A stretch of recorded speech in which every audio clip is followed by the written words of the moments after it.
Assalomu alaykum qadrli yurtdoshlar, aziz obunachilar. Navbatdagi ishimiz tayyor bo'ldi. Alyumin antrazit profiliga eshik-rom tayyorlaganmiz. Andijon viloyati Asaka tumani Axtachidamiz. Akamiz internetdan ko'rib zakaz berdi. Xudo xolasa chiroyli qilib bitkizdi ishlarimizni. Shunaqa chiroyli chiqdi, xudo xolasa.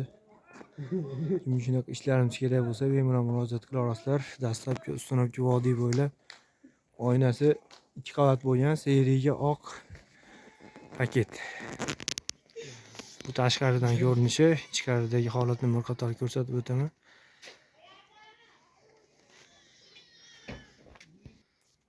Ichkari tomonda ko'rinish bu holatda 2 etajli uy ekan bu joy.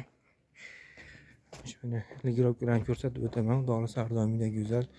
Tayinlarida alkafon. Ichkari baquvvat ruchkadan. Xudo xolasa mashina chiqqan. Xo'sh, podokonnilari qo'yilgan. Ruchkasi ham baquvvat ruchkadan.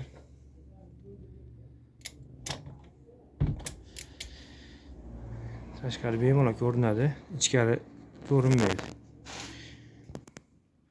Bu holat romlarda ichkaridan ko'rinishi.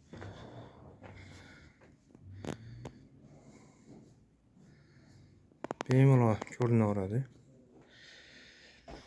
Ichkarida ham eshigimiz bor.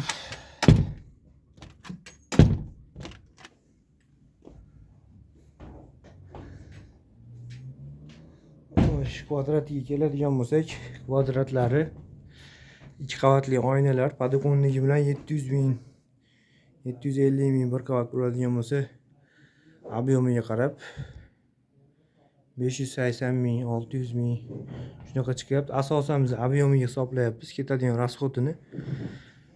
Bir qator razmerlarni bersanglar, biz hisob-kitob qilib hisoblab beramiz. Ma'qul kelsa, vodiy bo'ylab chiqaramiz. Xudo xolasa bemalol murojaat qila olasizlar. Ishimiz yoqqan bo'lsa, bittadan like bosib qo'yinglar. Kanalimiz rivoji uchun obuna bo'lib qo'yinglar. Rahmat kattakon.